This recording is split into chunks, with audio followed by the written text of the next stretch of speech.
Olá a todos e a todas, estamos aqui para o módulo 2 do nosso mini curso, e esse módulo 2 se intitula A História na Vida Prática, a relevância da ciência histórica para a vida prática, uma introdução à educação histórica. Portanto, para maiores referências e um aprofundamento nas questões, a gente sugere buscar o Lapedu e as publicações do grupo, que estão cada vez mais qualificadas, e as pessoas estão lá atendendo prontamente. Para começar a falar dessa questão sobre a história na vida prática, a gente precisa pensar a orientação temporal como uma característica antropológica universal dos seres humanos. Sua tese de doutorado, o Thiago de Varginha, ele vai evidenciar um diálogo de Riesing com Marx e Engels para sustentar o seu conceito de vida prática e orientação.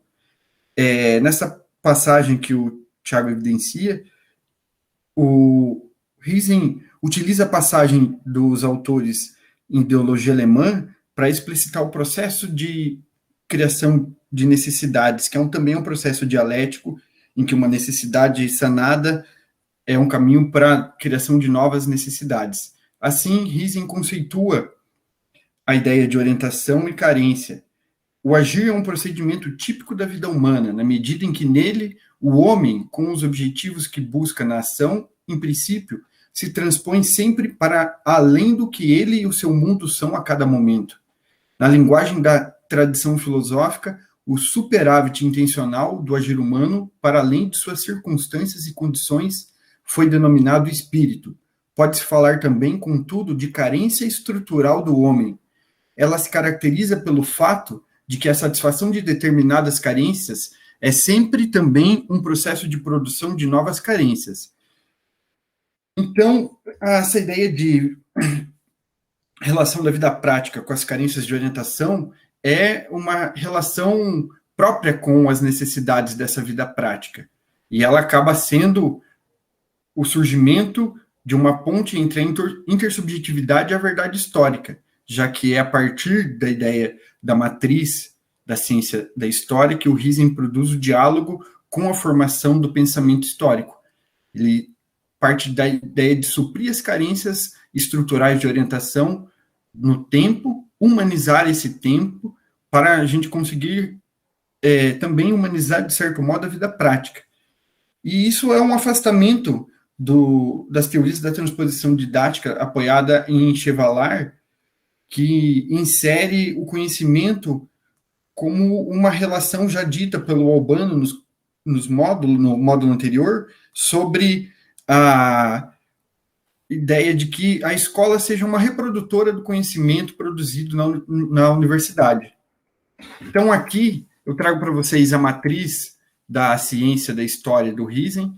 No andar de cima, ou melhor dizendo, na parte inferior da matriz está a vida prática, na parte superior a ciência especializada, e todo o processo de especialização e formação do conhecimento histórico, ele tem origem e finalidade nessa vida prática. Ela parte dos interesses, das carências de orientação na mudança temporal do mundo contemporâneo, levando para as perspectivas de interpretação, desde as teorias, perspectivas, categorias, sentidos dados ao histórico, e já entra por um processo de diálogo com a ciência especializada, através da ideia das regras de pesquisa empírica, do método, indo até em direção às formas de apresentação pela narrativa.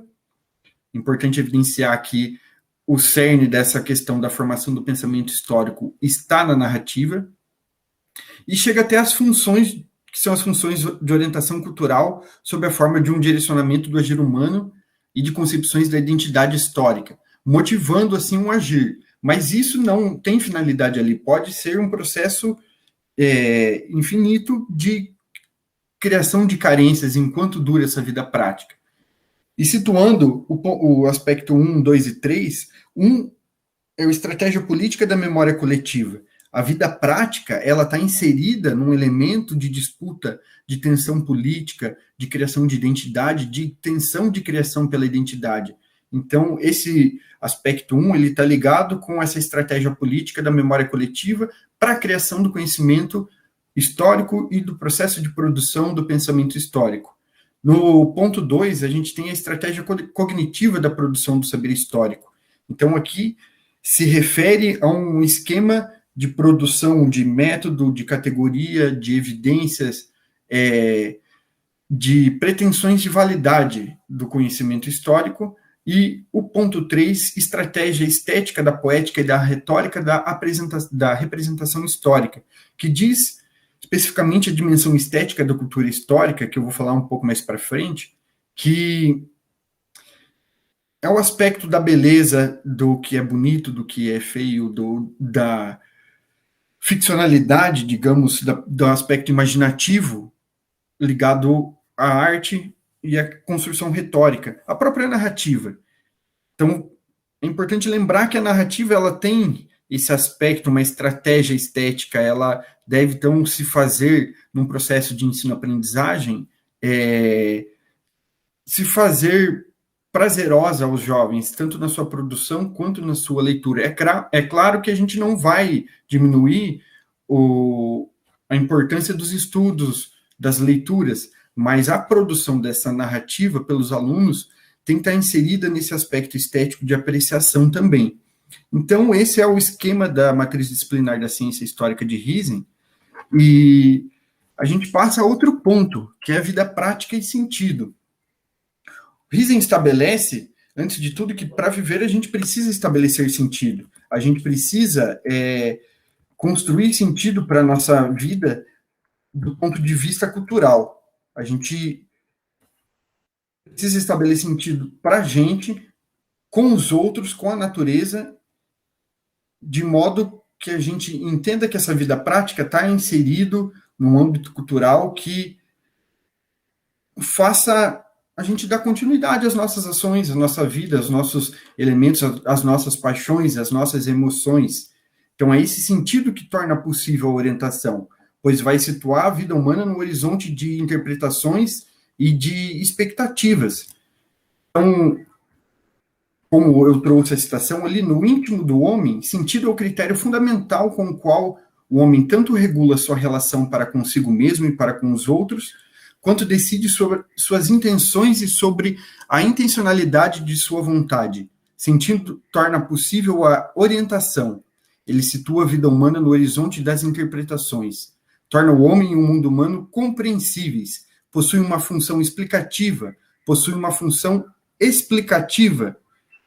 Forma a subjetividade humana no construto coerente de um eu, pessoal e social. Enfim, o sentido torna possível a comunicação como processo do entendimento intra-humano.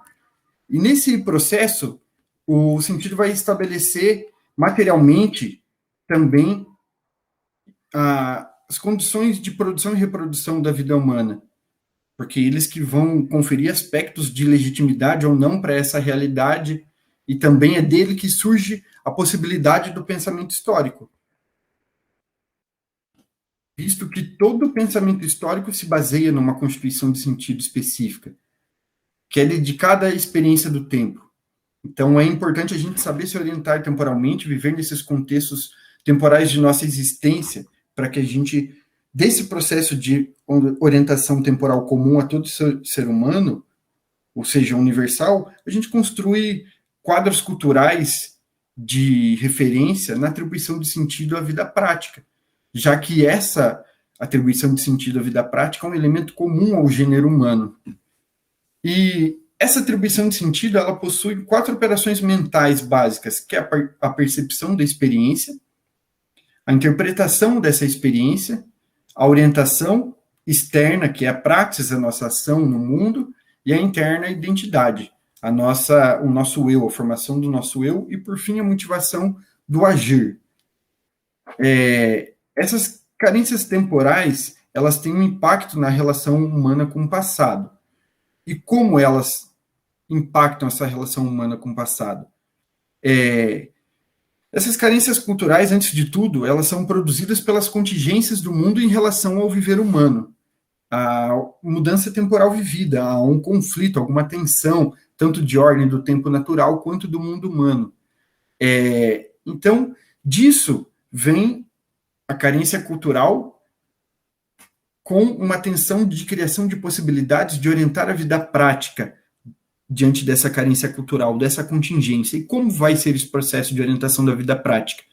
Mediante uma representação do processo do tempo que faça surgir uma significação transversal do encadeamento dos eventos mutantes, que o Riesen chama de experiência da diferença temporal.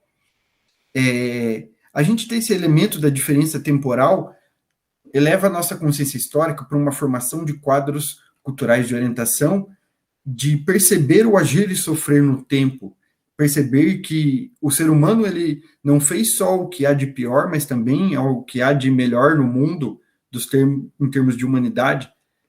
A gente pode usar essa diferença da experiência temporal tanto para tensionar uma disputa de resistência política, quanto para reforçar elementos de uma narrativa tradicional. Então, é importante estar coerentemente ligado com o debate teórico epistemológico de como será utilizada essa experiência da diferença temporal na formação da consciência histórica pelas carências de orientação.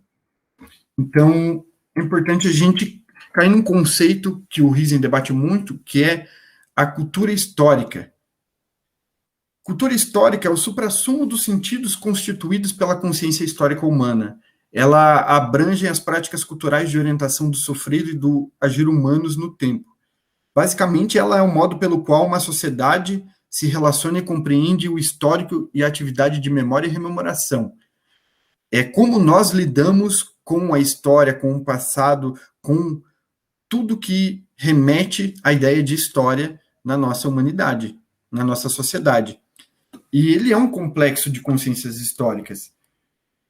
Ele é um complexo de consciências históricas porque ele está formado diante da tensão das diversas consciências históricas que estão constituídas na realidade, que estão em tensão em embates políticos, tanto do ponto de vista institucional quanto do ponto de vista não institucional, que mobilizem maneiras diversas de atribuir sentido à esfera temporal. E o Riesen traz algumas dimensões de se pensar a cultura histórica.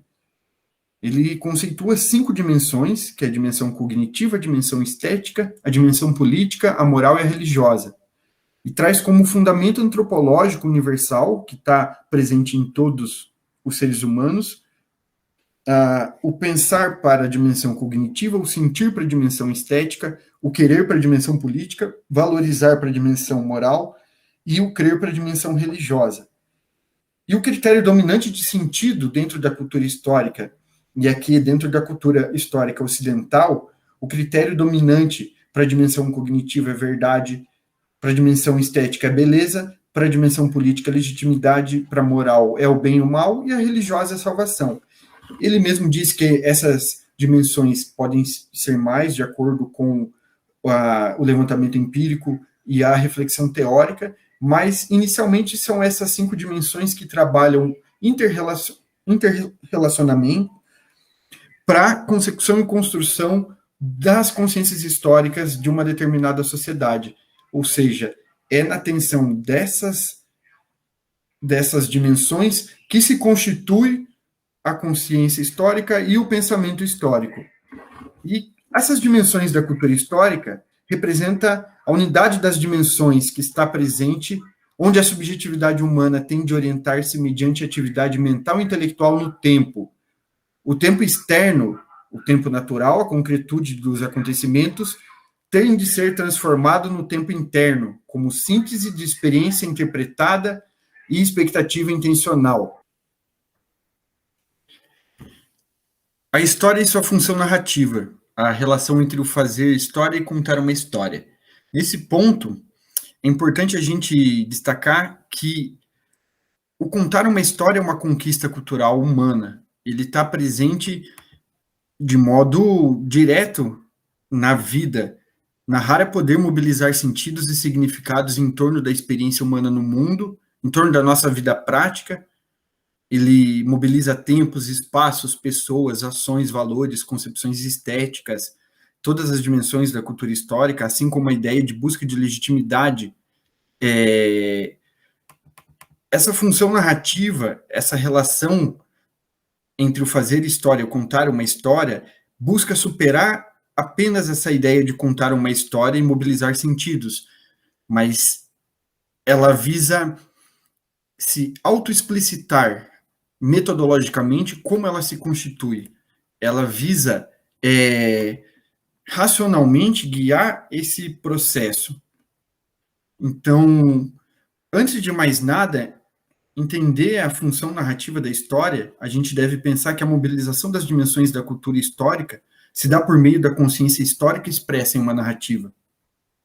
E os próprios alunos apresentam proto-enunciados que a gente pode ver na sala de aula de mobilização de dimensões dessa cultura histórica que não necessariamente estão relacionados com o conteúdo imediato que a gente está trabalhando, mas um comentário sobre música, sobre relações sexuais, sobre relações com os pais, sobre relações com música, relação com esportes, relações, enfim, com as diversas dimensões da cultura juvenil e da cultura histórica.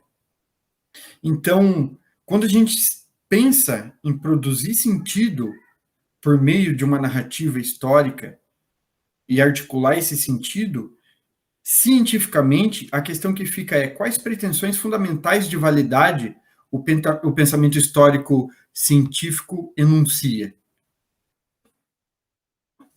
Primeiro, aqui a gente pretende a busca pela plausibilidade histórica dos modos referentes à experiência histórica. E quando se fala experiência histórica, é tanto da diferença temporal entre passado e presente, quanto do próprio passado.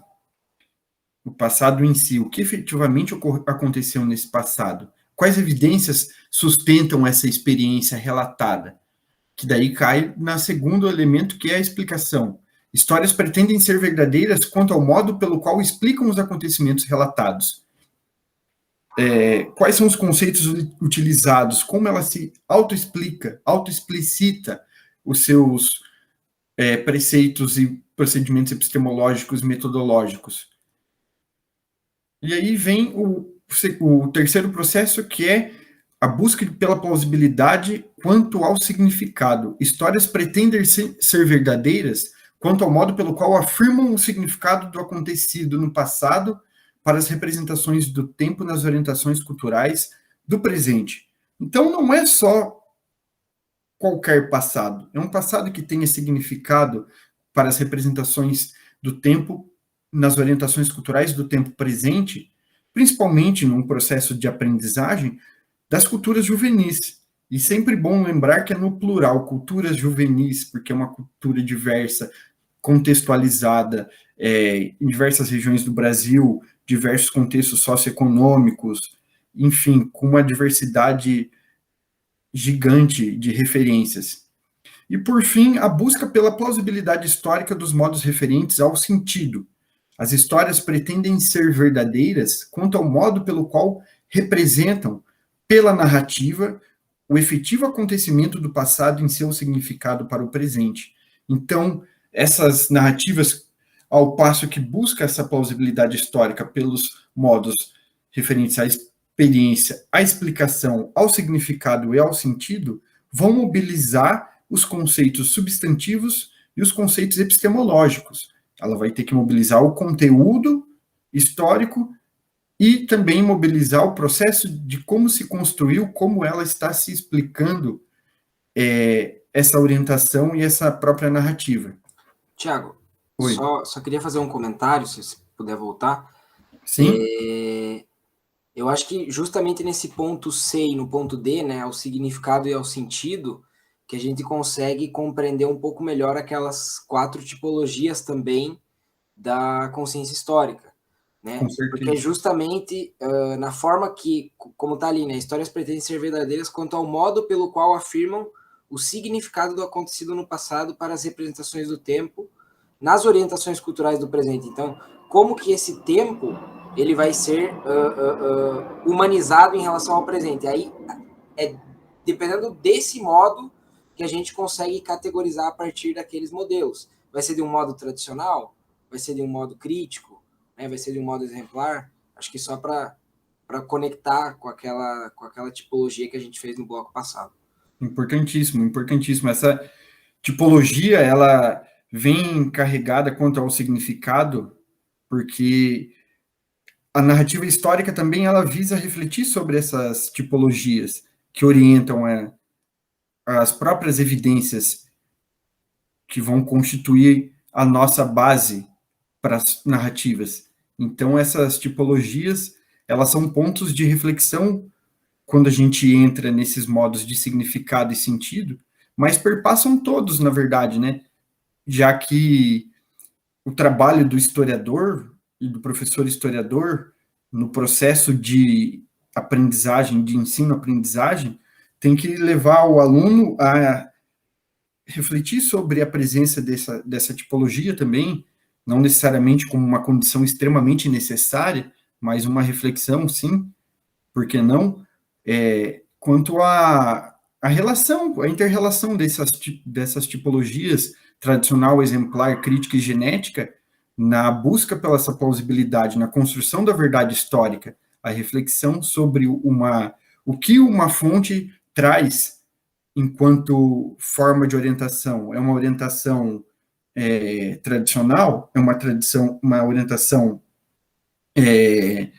exemplar? É uma tradição crítica? Por quê?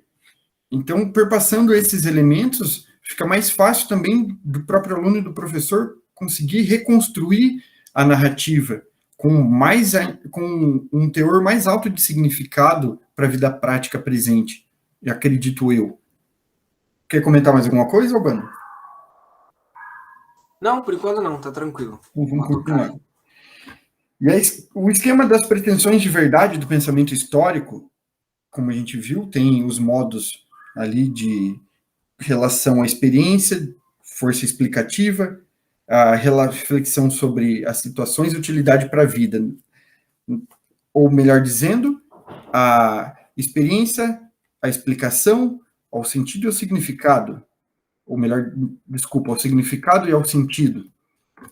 E isso tem uma plausibilidade. A plausibilidade em relação à experiência é uma plausibilidade empírica.